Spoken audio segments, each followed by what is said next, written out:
Olá, meu nome é Ana, sou estudante da Uninter, bacharelado em Letras.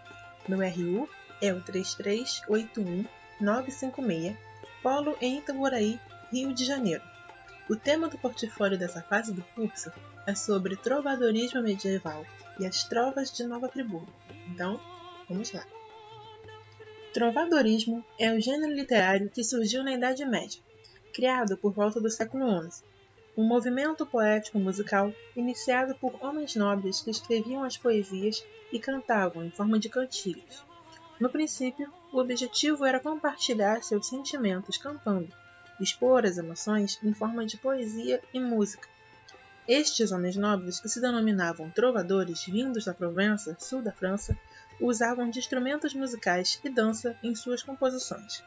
Fato que se reforçava era de que a literatura medieval não se limitava à escrita, já que não era acessível para grande parte dos cidadãos, a maioria do povo era analfabeto, então se fundamentava na oralidade. O trovadorismo era itinerante. Esse fato fez com que ele se tornasse um movimento amplo e informativo, pois o autor tinha a escolha de compor sobre sociedade, acontecimentos políticos, sociais, etc. O gênero permitia que as informações produzidas fossem transmitidas praticamente de imediato, fazendo com que cada vez mais pessoas tivessem tais conhecimentos sobre os assuntos. Trovadorismo é uma expressão cultural que não tem informações precisas de seu surgimento. Portanto, existem 4 teses sobre isso. Tese arábica diz que sua forte influência cultural e poética fez com que surgisse o trovadorismo. Tese folclórica, defendida pelo povo, afirma que a cultura popular foi a grande responsável por essa criação. Tese médio-latinista proclama que a literatura latina, espalhada por toda a Europa durante a Idade Média, foi influenciada para o surgimento da expressão cultural trovadorismo. E a tese litúrgica, baseada pela poesia litúrgico-cristã, outra manifestação contemporânea do trovadorismo. O movimento do trovadorismo foi influenciador das novas escolas literárias portuguesas e depois da literatura brasileira. Quando as cantigas trovadorescas estavam na sua popularidade, haviam 3 grupos principais que exerciam o trovadorismo, apesar de existirem outros, é claro. Estes eram separados resumidamente por classes sociais. Como foi falado, trovadores eram como os autores homens da nobreza se chamavam. Alguns homens que compunham ou executavam as cantigas trovadorescas o faziam com desinteresse econômico, ou seja, exerciam o trovadorismo por diversão, lazer. Alguns, inclusive, compunham suas próprias obras e apoiavam, patrocinavam outros trovadores, principalmente os de classes mais baixas. Denominados de jogral, estes executavam as cantigas que os nobres compunham. Contudo, também eram compositores e executores das suas próprias obras, que eram realizadas tanto publicamente, nas praças, divertindo o povo, quanto para a nobreza, nos palácios. Como uma atividade monetária. Antigamente, os vilões, ou seja, que não pertencem à nobreza, tinham o dever de divertir as pessoas ou mesmo entreter o rei. Jograis falavam a língua do povo, em oposição ao latim, a língua culta daquela época, sendo menosprezados pelos intelectuais que desprezavam a linguagem vulgar. Os trovadores se definiam como aqueles que possuem a arte verdadeira. Esse desprezo fez com que poucos desses textos fossem escritos e preservados, e apesar de serem profissionais, pois recebiam dinheiro pelas suas apresentações, eram cada vez mais diminuídos por nobres, sendo delimitados a bobos a partir do século XIV. A diferença entre jograis e os chamados segréis é bem artificial. Segrel é como chamavam os trovadores profissionais que iam em cortes se apresentarem em troca de dinheiro. Acredita-se que eram cavaleiros fidalgos, ou seja, pessoas da nobreza, como herdeiros, etc., que por serem de classe mais alta, se tornavam músicos melhores sucedidos que os jograis. Jograis eram, de fato, importantes agentes sociais, porém, a qualidade de trovar destes não era bem aperfeiçoada. Segundo os trovadores, os jograis não dominavam essa arte. Isso fez com que eles tivessem sua própria identidade cultural e social. Havia uma forte necessidade de os trovadores serem diferentes dos jograis, seja moralmente ou socialmente. Um recebia recompensa financeira, panos, alimentação pela sua performance por necessidade. Outro recebia como recompensa presente de uma dama, por divertimento. O que os levava a uma forte diferenciação e afirmação de um sobre o outro.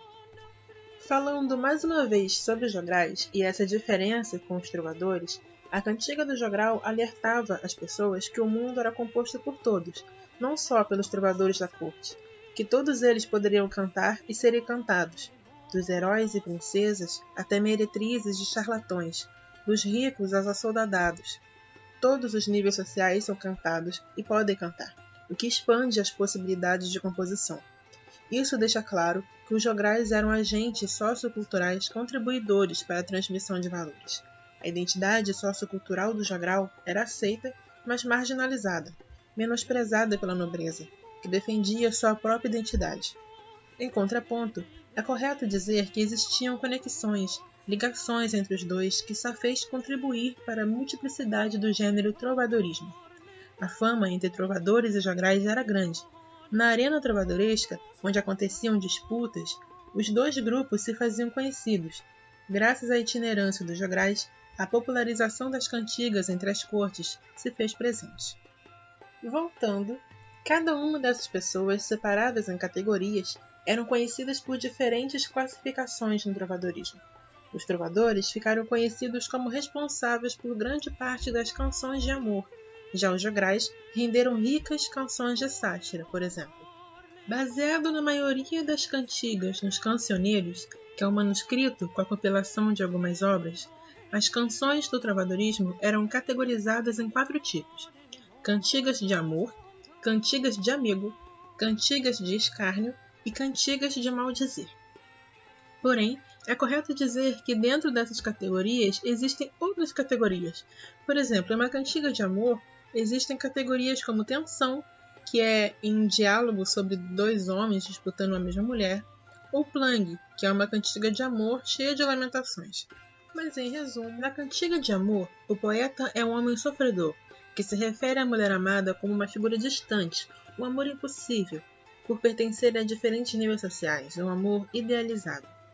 Pode-se dizer que o trovador interpreta um súdito apaixonado e a mulher soberana da nobreza. Na cantiga de amigo, o eu lírico é mulher, mas o autor é um homem, consequência de um acesso restrito ao conhecimento naquela época.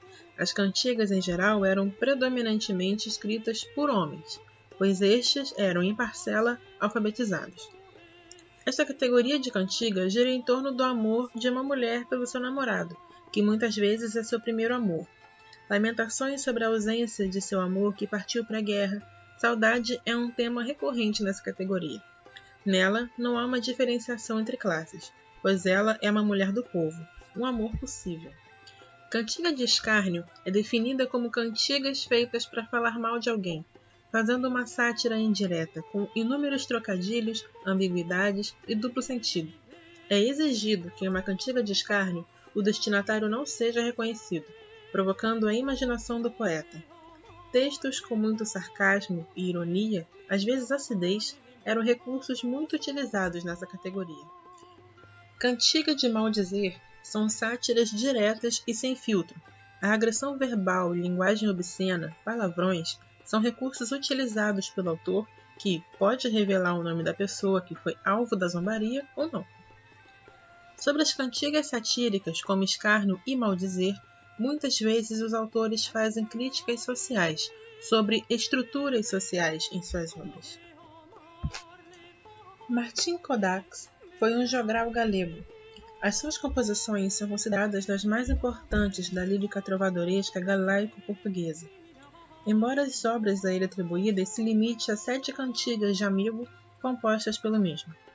Uma das principais características das cantigas de amigo é que o eu lírico é feminino, ou seja, o autor expressa as emoções da mulher falando por ela.